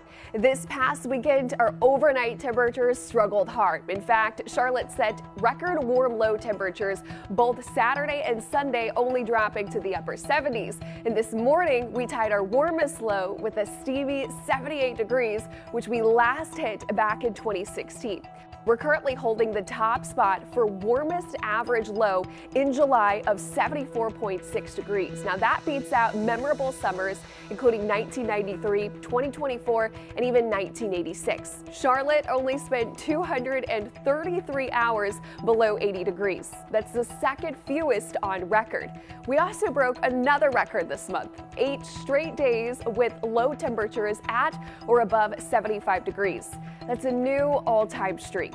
Starting the morning in the upper 70s allows us to soar into the triple digits, just like what we did this weekend, even Saturday breaking a record high. One of the reasons why it's tough to cool down at night is due to the urban heat island effect. That means the city's concrete, buildings, and asphalt trap heat all day and release it very slowly at night. That's why the city doesn't always get the same cool down as the surrounding areas. So yes, if it feels like it never cools off, you're not imagining it. Charlotte is having one of the warmest summers overnight on record. But there is some good news just in time for August. Big relief from the heat is coming, not only for the days, but the nights too. From the WCNC Weather Impact Team, I'm meteorologist Becca Birdsall. Yeah, it's been an unbelievable run that it's been 56 days since we've had a below normal low temperature. And check out where we've been recently. This is the first morning that hasn't been record warm. We did it yesterday morning, and then we also had Sunday and Saturday morning that started off either right around or a couple degrees above the record warm low for that day in climatology. And there's also a reason why July is number 2 on this list because of those lows that Becca was just explaining. It's also been the second hottest high temperatures on average, so that brings us up to the number 2 spot. 1993 was beyond historic for July though, so we have no chance of catching that, but it is technically a tie. But by the end of the month, we will fully own the number 2 spot, so I know a lot of us are super excited about that. Our 80 degree high today, or excuse me, our 80 degree feels like right now will feel about 20 degrees hotter from right now going forward, feeling as much as 100 to 104, I think most of the afternoon. I've been mentioning if I were to pick the absolute peak across the area, I think it's 107. That's better than the last couple of days because at one point, Shara hit 115 on Sunday. Yikes. And you're still going to have a high right around 98 degrees today. But some of us, depending on if you're going to get that storm or not, could only reach the lower to the mid 90s. So we are starting to head towards a cooler direction. We're weather alert today because we have a heat advisory from 11 until 8 o'clock. But then for your Wednesday, we have the mid 90s and we are still going to feel like the triple digits, but we're getting a little bit further away from that danger zone. So likely we're not going to have a heat advisory for tomorrow. We'll still stay weather alert in the near term, but that might be removed as well later on tonight as we did for Thursday. Now Thursday, speaking of, I think is a much better chance for storms. So Thursday evening, and then yet again on Friday, those are our best chances for rain for the week. And that's all because an approaching front. And that front eventually is going to clear late on Friday. Could give us a chance for a stronger thunderstorm. And then heading into the weekend, look at that shift. This is quite rare, which by the way, the lower 80s is more typical for the last third of September compared to the first days of August. So enjoy this cooler treat, at least while we have it, because we're back to 90 before you know it, the middle of next week. Let's head over to Majestic, see how things are faring this morning. Good morning, everyone. Well, it's beautiful outside, that's for sure. Nice way to start the morning. Lots of sunshine. Want to talk you through a few things that I'm watching. You can see a live look outside. This is John Belk. It is definitely getting busier, but we did have an earlier crash that has since been cleared, so no major backup at this time. Nothing too out of the ordinary, at least. We do have one active crash, only one. Usually we have a handful at this point, so people are doing pretty good out on those area roadways. Right now, though, the right lane is blocked because of a crash. It's on Albemarle Road, eastbound at Willgrove Mint Hill Road. Lots of yellow, meaning that there are some medium impacts. Traffic is still able to flow through it. It might just be moving a little slower than it typically would be otherwise. 485 out towards Matthews, the inner loop right there, starting to see that typical backup, much of the same. Inbound, if you're coming in from South Carolina, taking I-77, a lot of other people are doing that as well, so we're starting to see those backups there. It is beautiful. You can see those backups right there. We'll have more on your traffic report coming up here in a bit. Ben. Majestic, thanks. 8:19 right here on WCNC Plus. And the Carolina Panthers back at training camp this morning. Yesterday, the team practiced for the first time in pads, which means the hits came a little bit harder. Here's Sports Director Nick Carboni with Locked On Panthers' Julian Council. Here after the first day of padded practice for the Panthers at training camp, Julian, this is why we come for padded practices. We got to fight. Trevin Wallace leveling Chuba Hubbard. Yeah. Chuba didn't take kindly to it. What did you think about the fight, the aftermath, and Chuba's comments after? Yeah, I mean, it's training camp. It's competition, and that's what we expect when the pads come on. And Dave Canales talked about afterwards that it's football, it's not personal, and he wants them to toe the line, but not really go over it, which I think they did today. And Trevin, it was high. I don't know whether it was in the helmet or the shoulder or the chest, but clearly Chuba didn't love it. And Chuba did tell us just a moment ago that sometimes he reacts crazy, but these guys are competitive. Yeah. And we've heard that from day one, that they want to be a physical football team. They really leaned on the run today, and that's going to be where it all starts on both sides of the ball. We know the defense could not stop the run last year. We know the offense had success with Chuba Hubbard in this offensive line with the run last year. So excited to see what they can do moving forward, but the fight, they're going to happen. It wasn't too hot today, so you can't blame the heat. It's all really the heat of competition. Yeah, technically it was within the practice rules, I believe, because it was a thud. It was just a big thud. Yeah, just a big thud. Bryce Young through, what do we've got? Wednesday, Thursday, Saturday, Monday, 4 days of camp, 1 day of padded practice. Have you been able to take anything away from his play or just his demeanor? I think he's been clearly a leader. I know he was a little hoarse when talking to us today, so I wondered, was that just his communication? He says a little bit under the weather. I thought today was probably the best day that he and the offense have had. I really felt like the defense last week prior to the pads coming on was ahead of the offense, which is typically how things go as far as when training camp starts off. But they've had the mentality that they want to come out here and win every day. That Dave Canales apparently has him keeping score in the locker room. Well, who won what day, who won what drill. So I thought there was some really good connections between him and Tedero McMillan today, Xavier Legette as well. I think that Bryce is stepping into some more comfort as they are getting back together, and that's going to lead into next week, where of course we have Cleveland next Thursday, or next Wednesday rather, for joint practice, and then the opening preseason game where we'll find out whether he plays or not. But I do think that today was his best day and the best day for the offense overall. I don't think it's a citywide proclamation, but it certainly felt like Hunter Renfrow Day at Panthers training camp. I mean, he had another great day of practice. His college coach, Dabo Swinney, was making the rounds here. What have you made of his camp and his comeback?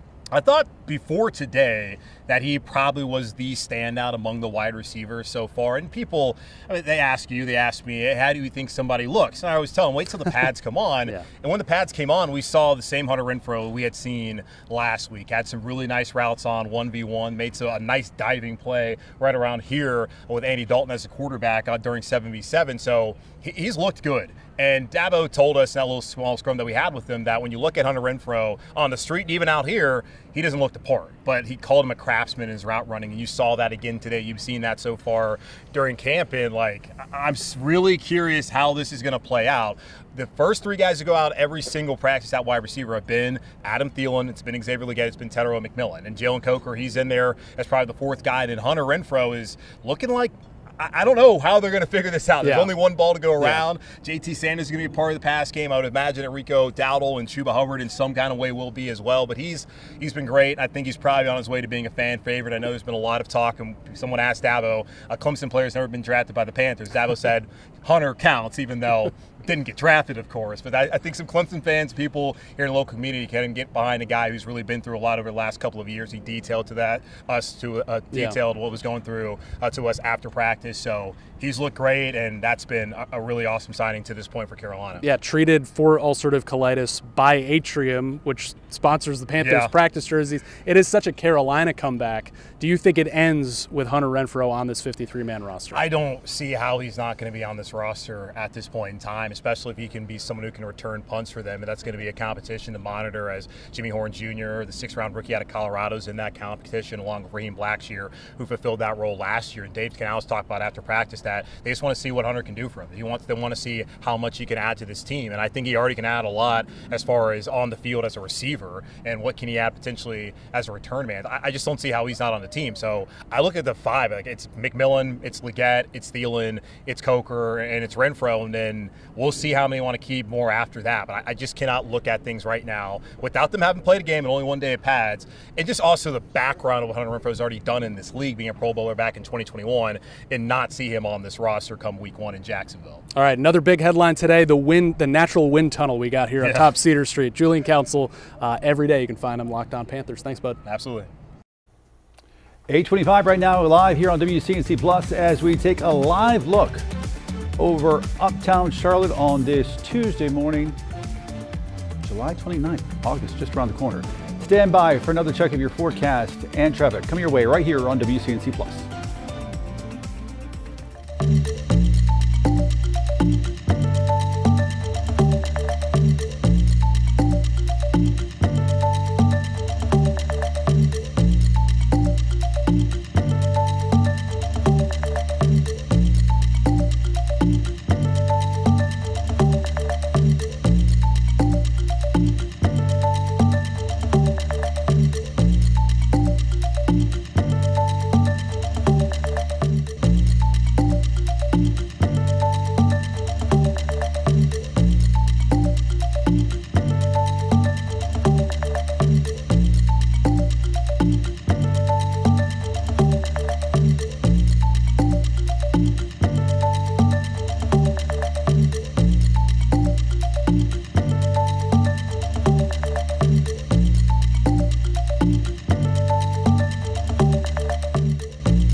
Time, a heat advisory from 11 until 8 o'clock, and hopefully this is the last one for a while. We're going to be on the cusp of getting another one for tomorrow, but likely most of us will be heat advisory free. We've already done it 4 days in a row, and this is actually the 10th time Mecklenburg County has had a heat advisory so far this year. Expecting the peak heat to be about 100 to 104, but some of us could be as much as 104 to 107 for an hour or so. This will also be the 23rd day, officially marking the 4th longest stretch of 90 plus in Charlotte history, taking over that spot. And our 3-day heat impacts, I'm happy to say, is on the way down. For the first day, we don't have an extreme threshold, so that's good news there. Still major over the next few days, but things are on the way down. As far as our storm potential goes, right around 3 o'clock, 2 to 3, I think we have our first developing isolated storm. Those would be scattered throughout the late afternoon, heading into the evening, and eventually wind down after midnight before we rinse and repeat and do it again for your Wednesday and Thursday. That's where we're really transitioning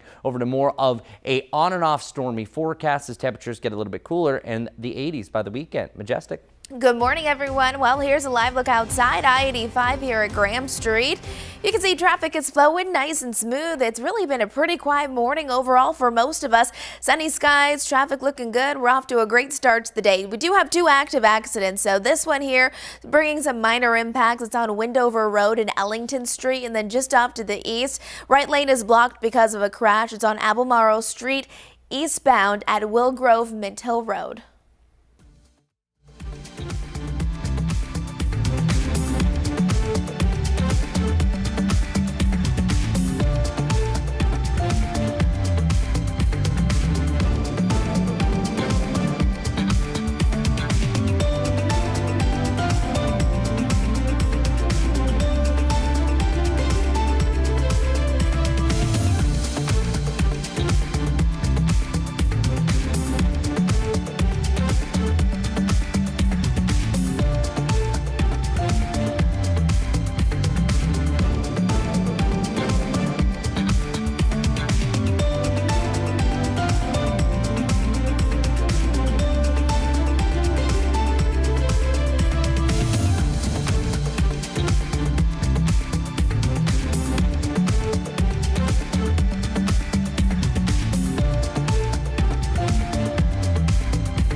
streaming live right now at 8:30 right here on WCNC Plus. I'm Ben Thompson.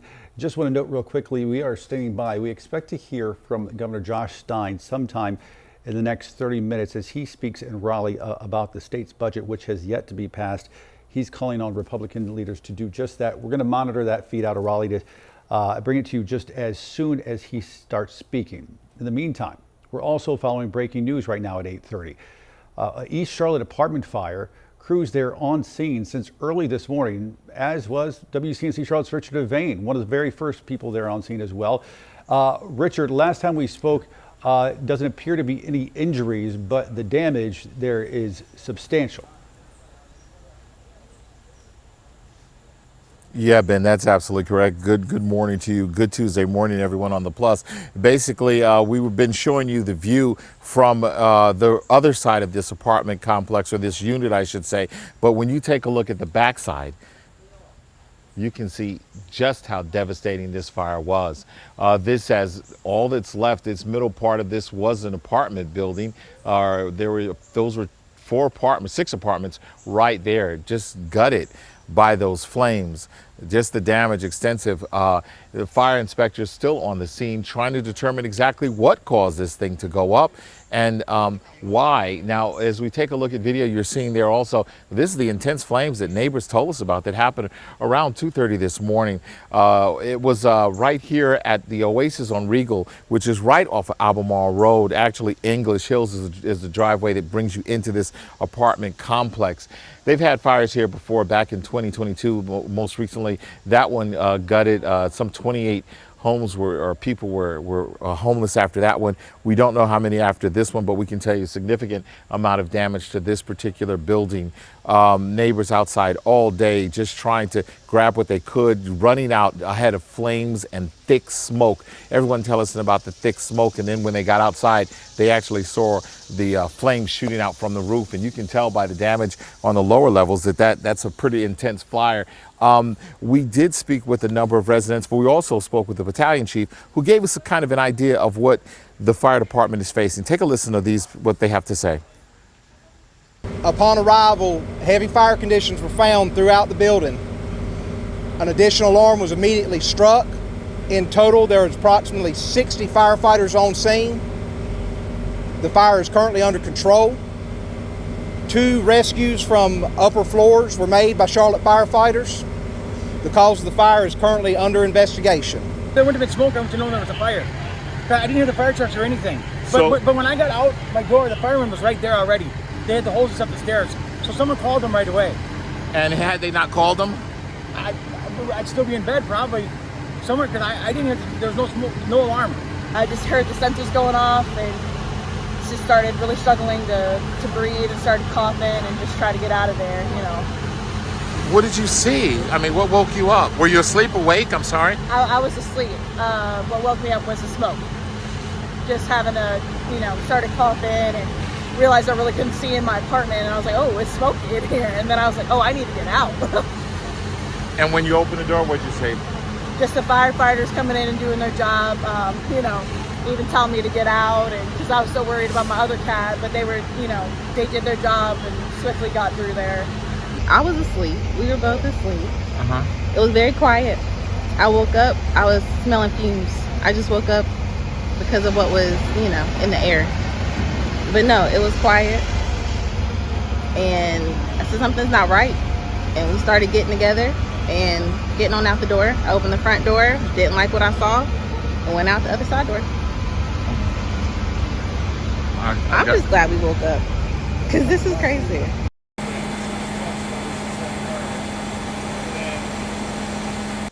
Yeah, that lady and her husband able to get out with all they had was his knapsack, or his backpack was all they were able to grab to get out. They lived on that top story. The man you saw there, he had a cat that he believes was lost in this blaze. That woman you saw who was holding a cat, she actually had another cat that she didn't know whether it was alive or not when we were speaking, but she was able to find out that her cat was actually inside. They rescued the cat, medic was treating it, and able to revive that cat. Some good news there. Another neighbor we spoke with who lives in this portion behind me that's not affected as much by flames, probably water and smoke damage. They were concerned. One neighbor said she woke up and saw what was going on. She quickly rushed, got her husband, who's disabled, out of the house, and then she knocked on doors to make sure that the neighbors in that section were able to get out also. She said they unfortunately they left their cat inside the apartment complex, inside the apartment unit, I should say. But the good news, they were able to pull their cat out about an hour ago. Spooky, their cat was able to get out. And for the lady who was worried about her cat, Ivy, seems to be okay. The cat's name is Ivy. So there's some good news in all of this. Maybe, unfortunately, one person losing a pet, as firefighters have confirmed. The investigation into what caused this continues. We asked just a little bit ago, do they have any idea of when they might have information on what caused it or how much the damage estimates are, as you look at how bad this damage is to this apartment, this particular building. And they told us that they don't know right now. It could be some hours before we have some of that information. But of course, we'll keep updating you with that information. We're here in East Charlotte. This is Richard Devane. Ben, we'll send it back to you. Yeah, kudos to those firefighters for a quick response. Richard, quickly, the one lady you were speaking to, the neighbor who was holding the cat at the time, sounds like she woke up because of the smoke and not because any of fire alarms or anything like that, or smoke detectors. That is absolutely correct. That's what she said. She didn't hear any smoke detectors in her unit. Now, we spoke to the man who also was on camera, who said that he was awake and he also had a cat, the one that he believes was lost, and he said he didn't hear any alarms. He heard the fire alarms that they have in the hallways here, but as far as the smoke detector, he didn't hear it. Now, there was a neighbor, the neighbor I mentioned, who you haven't seen, you'll see later today, who actually was knocking on other people's doors. She said she heard her smoke detectors. She also said something that was important. She said she had just recently changed her batteries in her smoke detector. She lives in the apartments units right behind me. That may be important. We don't know if the other people had changed them, if they were working or not, but she said she did have a working smoke detector. She had recently changed the batteries, and she did have her smoke detectors going off. Now, of course, we'll talk to more neighbors and, of course, the fire department to see about what was working, what wasn't working, but we want to be fair and say the lady who lives in the apartments behind me that were also affected, she said her smoke detectors went off. The man who said he lost a cat, he lives in the other portion on the front part. He said that he heard the alarms that are in the hallway. You might see those little alarms. That's where someone pulls to alert the fire department. He said he heard that going off, but he didn't hear a smoke detector. He said he was asleep, and had it not been for the fire department knocking on his door, he would not have known what happened. And then, of course, that couple who also was on the upstairs, just next on the other side of that man, they said they woke up to the smoke. So as you can well imagine, there's a lot of things we'll have to investigate and we'll get that information to you throughout the morning, and of course updating you throughout the day, both here and on all of our social media platforms. We'll let this be a lesson for all of us listening right now on WCNC Plus. If you've not changed the batteries in your smoke detector in a while, change those. Yes. Go ahead and change those now, because they can be a lifesaver. All right, Richard Devane reporting live for us there. Richard, thanks, sir. Appreciate it. All right, turning back to your forecast with Chris. Another weather impact alert day, but not quite as hot, Chris. Things are winding down, Ben. We're heading in a good direction. Still hot, just not as hot. Tuesday and Wednesday are the last days that we're talking about this. Last red bars that we're going to have on the 7-day. And scattered storms are possible still each day. It's kind of transitioning to be a bigger story than the actual heat. And then a major cool down. I'm talking about big time cool down. One that we haven't really had in close to a month, because actually we've only had one 80-degree day over the last, I think it's 37 now, so kind of a crazy stretch. And our heat advisor goes from 11 until 8 o'clock. This likely could be the last one that we have this week. This is also the 10th one that the Mecklenburg County area has had this year, which is crazy. That's actually the most we've had over the last decade as well, so we continue to use verbiage like that. So the hottest stretch that we had over a decade, the hottest we've been since 2012 overall. And we're actually going to put a bookmark right here in this weather forecast, because we're actually going to transition over to Governor Stein right now. You said, quote, the DMV isn't a partisan issue. It is a North Carolina issue. I also agree with him that we need to fund more slots for DMV inspectors and examiners. It is simple math. With more employees, we can see more North Carolinians. I applaud the General Assembly for recognizing there are significant and urgent needs at the DMV and urge both chambers to see their proposals for more examiners to the finish line. Sarah Morgan, a Durham resident, has been to the DMV 6 times in the last 2 months to get her real ID. 6 times. She doesn't have time for that. No one does. We can and must do better. She will speak soon about just how badly the DMV needs more funding, more people. The DMV isn't the only place that's waiting on the General Assembly for funding. Our Medicaid program is counting on funds. It needs additional funds. Today, the General Assembly has yet to fund the rebase that is necessary to protect people's Medicaid coverage, meaning that just to provide the people who are on the system the level of service that they have been guaranteed, it costs more money because of inflation from one year to the next. They have not funded that. The cost of health care is increasing, and if the legislature doesn't keep fully funding the program, the legislature will cause painful cuts to people's health care. And what's coming out of Washington, D.C. certainly is not helping. Because of the reconciliation law that passed earlier this month, on the current path, nearly 900,000 North Carolinians are at risk of losing their health care coverage under Medicaid. Let me say that again. We're looking at almost 900,000 North Carolinians losing health insurance. Our entire Medicaid expansion program is at risk if the state legislature does not pass a fix to pay for new administratively burdensome work requirements. Since expansion began, $8.3 million in prescriptions have been filled for Medicaid expansion enrollees. Prescriptions for heart disease, diabetes, seizures, life-saving medication. Meds that people needed before, but they could not afford. Without a legislative fix in the budget, that coverage could be lost. People who can now finally afford to see a doctor when they're sick or manage their chronic conditions, they could be losing health care just as quickly as they got it. It is unacceptable, and it is completely avoidable. Passing Medicaid expansion into law was a bipartisan victory for North Carolina. Saving it must be as well. The General Assembly must get to work now to fund the traditional Medicaid program and to protect expansion. Joanna Parker is here with us today, and despite being consistently employed for the last decade, she did not have insurance until Medicaid expansion. With her insurance, she was able to get her first mammogram.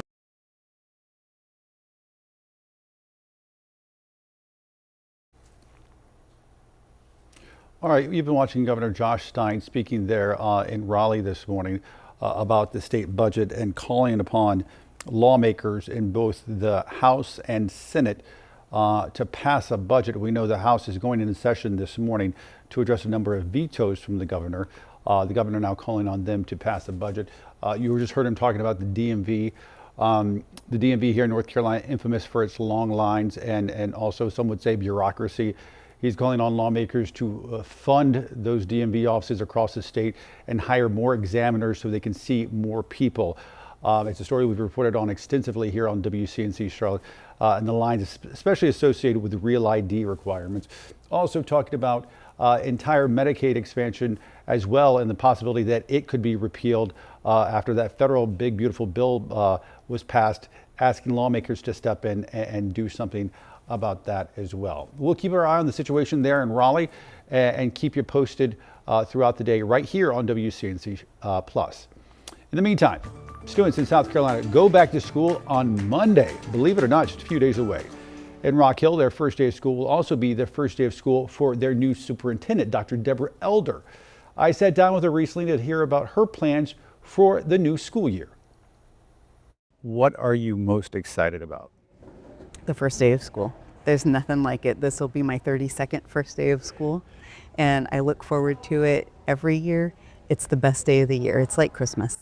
Talking about the new teachers here, I see about you're 98% staffed Yes. overall.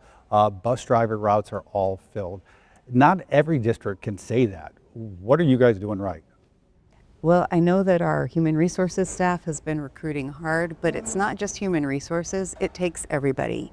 So I know that we've had teachers, we've had principals, we've had everybody who's an employee in our district talking to people who they know in other places about what a great place this is to work and live. And so we're bringing people in mostly through word of mouth.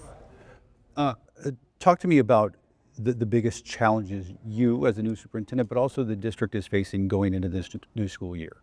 Definitely student achievement is first and foremost. Parents trust us to have their kids ready to make their own choices when they finish high school. And so to do that, we have to make sure every day is on point in the classroom so that students are ready 13 years later when they graduate for any path they choose. What's your message to students on the first day of school? Be present, show up, and be ready to learn and work hard because you're going to have a great year. Again, the first day of school there, just a few days away next Monday. You can catch my full interview with the new superintendent coming up later this morning right here on WCNC+. With school right around the corner, we want to remind you about our ongoing school supply drive we're hosting. A lot of students, they start the school year and they don't have the necessary supplies. That's why we're partnering with United Way for this. You can scan the QR code on your screen to donate, or you can head to our website, wcnc.com/community. Donate now until August 11th. This morning, the Avery County Health Department has notified more than 100 people about a possible TB exposure. Health officials say the case is school-related. TB spread through the air. It can cause bloody cough as well as fever, night sweats, and fatigue. If you have any questions or you think you might have some of those symptoms, there is a hotline you can call. You can find that right now inside the WCNC Charlotte app. In North Charlotte, folks being warned about a recent rabies exposure. According to Animal Control, 2 bats tested positive near Arbor Creek Drive. 2 people and 2 pets were exposed. If you live in that general area, you should have received an alert. 8:47 right now here on WCNC+, and this morning folks in shock over a man now charged after leaving 4 kids alone inside a hot car in Phoenix. Bianco Biono has the disturbing details on where police found that dad. Hi, buddy. How are you? A shocking scene in Phoenix Thursday afternoon. Body camera footage showing police officers finding 4 children under the age of 10 left inside of a hot car. The windows were rolled up and the car was off. Do you want some water? It's unfathomable, to be honest. Sergeant Rob Shear says someone called 911 reporting the dangerous situation. When officers arrived to the area of 24th Street in Madison, they found 3 of the kids inside the car and 1 outside, and they were in distress. Pink, red skin, sweating, crying, that kind of thing, that kind of showed officers kind of the severity of where this could have gone. Fire crews responded too, and the internal temperature of all of the kids was 100 degrees. Inside the car, even after the doors had been opened by officers for several minutes, it was 125 degrees. In the utmost precaution, each child was transported to a nearby hospital just to kind of be observed and looked over. The next question, where was their guardian? It turns out their father, 38-year-old Asensio Largo, had left them in the heat to visit this adult shop, and police say he had been inside for close to an hour. Officers originally saw him and asked him, hey, is that your car? And he denied it being his car. That's troublesome also. Obviously, once it's clear those are his kids, and that's Dad. Miraculously, the 4 small children are expected to be okay, but Largo has been booked on 8 felony charges. They're inside of a car for upwards of an hour, which I can't even imagine what they time-wise felt it to be. Really hot, and then you're also now seeing officers put your dad in custody. I mean, that's the trauma associated with that is just profound. As the Department of Child Safety conducts its own investigation, police find themselves once again urging parents to never leave their kids inside the car. It's wild to me that 50 minutes wasn't enough time to turn this into some sort of tragedy. It's just, and me as a father, I can't wrap my head around, to be honest. Back here in the Carolinas, with the dangerous heat sweeping over the area, staying in air conditioning is critical. But what if your AC breaks? What are your rights as a renter? Well, the Greensboro Housing Coalition says landlords are required to keep rentals safe and habitable, including providing heat as well. But air conditioning is not legally required unless it's included in your lease. One renter says her air has been out since May, despite sending multiple emails to her landlord asking for repairs. Terrible. It feels like you're in a sauna, or it feels like you're literally outside standing in front of the sun. Frustrating is probably even an understatement. If your landlord is not responding, experts say you should copy your city or county housing authority on that email. That might just get their attention. 8:50 now, turning back to your forecast. And Chris, you were interrupted earlier. Please continue. Oh, well, thank you very much. I appreciate it. And the bookmark that we left off was, hey, it's going to be hot again. All right, back to you. 98 degrees is what we have for a high today, but it's still going to be feeling like 100 to 104. And I think that likely we're going to only see a heat advisory for today, not so much tomorrow, but hey, there's still going to be a potential. But the last of the heat wave, we're still weather alert for today, 11 till 8 for that heat advisory. And then tomorrow, I think it's really from noon to 6 that we have the highest real feel and actual temperatures. Utilize the AC, take breaks. You know what to do, as we're in the mid to the upper 90s the next couple of days with that real feel up to about 100. Now today, notice the range that we could get up to about 101 to 107. I think most of the afternoon 100 to 104, and then the maximum for tomorrow as well is going to be in a very similar range. But what's interesting is our high temperatures aren't as hot tomorrow, but the mugginess is starting to come up. Look at these values, leveling out about the lower 70s by tomorrow, the mid 70s for Thursday.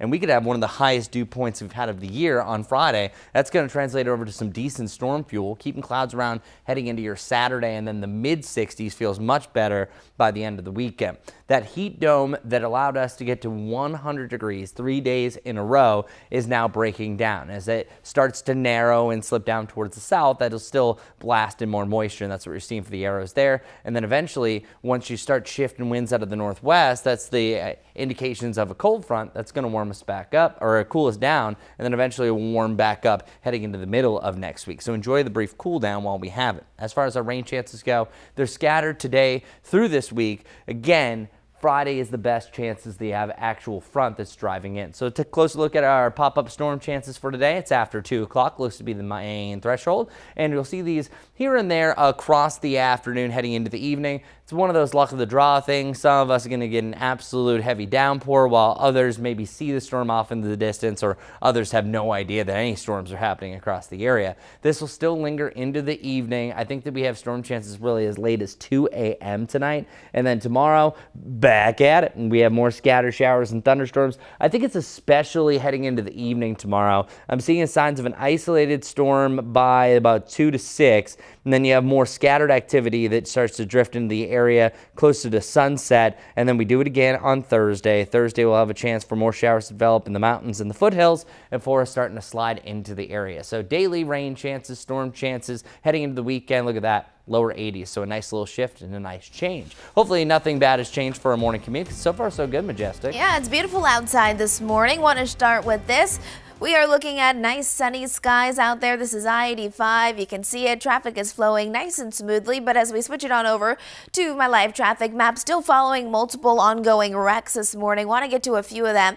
This one here is on Windover Road at Ellington Street, seeing minimal impacts with it, but something to keep in mind. Just to the north of it, another crash on Central Ave at Nadia Street right here. Still not seeing big problems with it, but may slow you down a couple of minutes.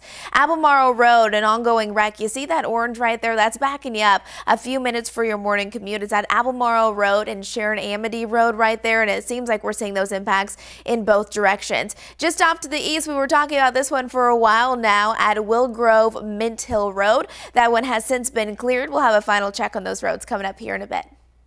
Hi, this is Larry Sprinkle. Time for our Tuesday Tailwager, along with their friends over at Animal Care and Control. Last week at this time, we featured Taz. Taz still there, still waiting for his forever home. Let's bring on a very special tailwagger. Her name is Allie. Allie is a great dog, loves to be on a leash, loves the outdoors, but also very cuddly. She is house and crate trained. As we said, great on a leash. She's treat motivated, loves people, probably better with kids 10 or over, and no small pets. Otherwise, just a great dog. She could be your forever furry friend. Look at that right there. Her name is Allie. She is available today over at Animal Care and Control. Make an appointment by calling 704-336-7600. They're open Monday through Friday, 11 a.m. to 7 p.m. Saturday and Sunday, 9 a.m. to 5 p.m. Once again, take a look at our star of the day. Her name is Allie. She weighs about 50 pounds. She is a sweet dog, and Allie is our very special Tuesday Tailwagger. Larry, thanks. Approaching 8:55 right now. Live pictures inside our Live Impact Stream studio. Jane Monreal on the bottom left with our producer Carlene getting ready for the next 2 hours of news coverage. They're going to be speaking with Nick Carboni at Panthers training camp, and they'll have more of my interview. We showed it just a bit earlier. We'll have my full interview with the new Rock Hill superintendent as they get ready to go back to school in just a few days, believe it or not. All that coming your way right now on WCNC Plus.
Well, hello there. Another day that we're weather alert, but we also have a heat advisory. It goes from 11 until 8 o'clock. 98 degrees is our high that we have, but some of us will be a little bit cooler depending if you get impacted by a storm or not. Mid-90s, still feeling like 100 plus for your Wednesday, and then after that, we're just outside of that heat advisory criteria, and where technically you have the dangerous heat indices. Then we have an uptick in our rain chances, especially I think for your Thursday and your Friday. Friday, things are looking pretty likely. As the cold front's blasting through the area, that's going to drag temperatures down to the 80s. Lower 80s for the weekend, even with more cloud cover. Majestic, what's going on this morning? All right, it's gorgeous outside. We have lots of sunshine for that Tuesday morning commute, but no major accidents, but several smaller ones as you're heading out the door this morning. You can see sunny skies. It is nice out there, but my map is still showing lots of ongoing problems. This one here showing that we have an object in the road. Not exactly sure what it is, but it's at Swift Arrow Lane. In addition to that, I want to take you out to Wendover Road where we do have a crash there at Ellington Street. Take it easy as you're heading out for your commute and hope you have a great day.